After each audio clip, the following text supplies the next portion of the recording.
Exercise 10.2 question number 20. By using the concept of equation of a line, prove that the 3 points 3, 0, -2, -2 and 8, 2 are collinear. यानी कि question में क्या कह रहा है, हमें इक्वेशन ऑफ लाइन का कॉन्सेप्ट यूज़ करके प्रूव करना है कि ये जो तीनों पॉइंट्स हैं वो कोलिनियर हैं। तो कोलिनियर के लिए हमने इसके पहले भी क्वेश्चन सॉल्व किया था, बट यहाँ पे जो हमें सॉल्व करना है वो लाइन इक्वेशन ऑफ लाइन का कॉन्सेप्ट यूज़ करके करना है।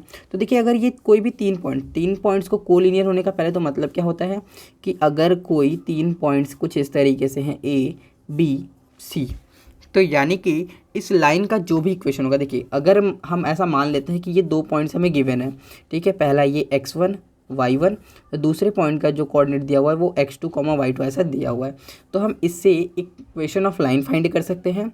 और अगर ये तीनों पॉइंट कोलिनियर होंगे तो ये जो तीसरा पॉइंट होगा वो इस लाइन के इक्वेशन को सेटिस्फाई करेगा, तो कोलिनियर हो जाएगा।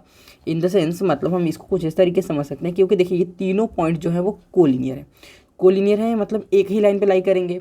तो अगर हम इसमें से कोई भी दो पॉइंट ले लें, चाहे A C ले लें, चाहे तो B C ले लें, या फिर A B ले लें, किसी भी तरीके से अगर हम दो पॉइंट्स को लेकर के इस लाइन का इक्वेशन, अब दो पॉइंट से लाइन का इक्वेशन कैसे फाइंड करते हैं, तो हमने पढ़ा हुआ है y minus y1 is equal to y2 minus y1 upon x2 minus x1 bracket में x माइनस x1। इस फॉर्मूले का यूज़ करके किसी भी दो पॉइंट, अगर हमें किसी लाइन का दो पॉइंट गिवन है तो हम उस लाइन का इक्वेशन फाइंड कर सकते हैं। तो किसी भी दो पॉइंट का वैल्यू यहाँ पे पुट करके हम लाइन का इक्वेशन फाइंड कर लेंगे। और क्योंकि जो तीसरा पॉइंट है अगर वो इसी लाइन पर लाई करेगा तो यानी कि इस इक्वेशन को सेटिस्फाई करेगा। मतलब कि अगर हम इसमें x और y की वैल्यू इस पॉइंट के अकॉर्डिंग रखेंगे तो ये इस इक्वेशन जो है लाइन का उसको सेटिस्फाई करेगा। तो अगर ऐसा होगा तो हम कह देंगे कि तीनों पॉइंट्स जो हैं वो कोलिनियर हैं। और क्योंकि हमें यहाँ पे बोला हुआ है कि प्रूफ करना है, यानी कि ये ऑब्वियस सी बात है कि होंगे ही, हमें यहाँ पे ये चेक नहीं करना है।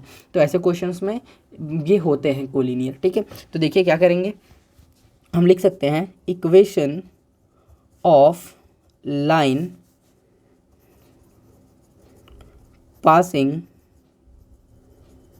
Through 3, 0 and -2, -2। तो इन दो पॉइंट से पास करने वाली लाइन का इक्वेशन क्या होगा, तो देखिए हमने सबसे पहले क्या पढ़ा, y माइनस y1। अगर हम यहाँ से देखें तो ये होगा x1, ये होगा y1, ये होगा x2 और ये होगा y2। तो हम देखें अगर इक्वेशन, तो पहले क्या है y माइनस y1, यानी कि y माइनस y1 की value 0 is equal to y2 minus y1, यानी कि -2 माइनस 0, तो -2 minus 0 upon x2 minus x1, यानी कि -2 माइनस 3, इस तरीके से। फिर x माइनस x1, तो x माइनस x1 की वैल्यू अगर हम देखें तो 3, इस तरीके से होगा। अब अगर हम इसको सॉल्व करें तो देखिए ये हो जाएगा y इज इक्वल टू -2 और -3 की वैल्यू -5, और ये x माइनस 3, यहाँ से माइनस से माइनस प्लस हो जाएगा, 5 इधर मल्टीप्लाई हो जाएगा, तो ये हो जाएगा 5y is equal to 2x plus 6, कुछ इस तरीके से। ये 2 का मल्टीप्लाई x से 2x, 2 का मल्टीप्लाई -3 से, तो सॉरी यहाँ पे -6 आएगा, ठीक है। तो ये 2x माइनस 6 आ गया। इसी को हम लिख सकते हैं 2x minus 5y is equal to 6।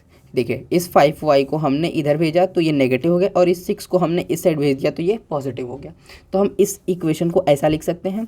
अब ये हमारे इक्वेशन, ये इन दो पॉइंट से पास करने वाले लाइन का इक्वेशन है।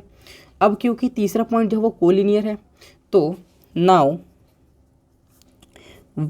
Put x is equal to 8 and y is equal to 2। x की वैल्यू 8 और y की वैल्यू 2 पुट करेंगे।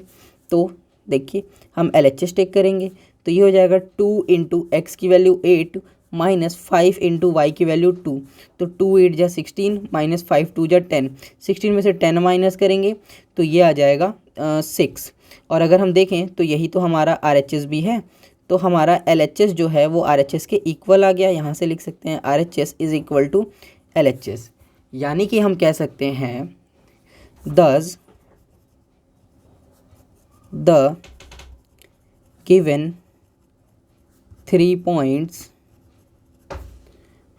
3, 0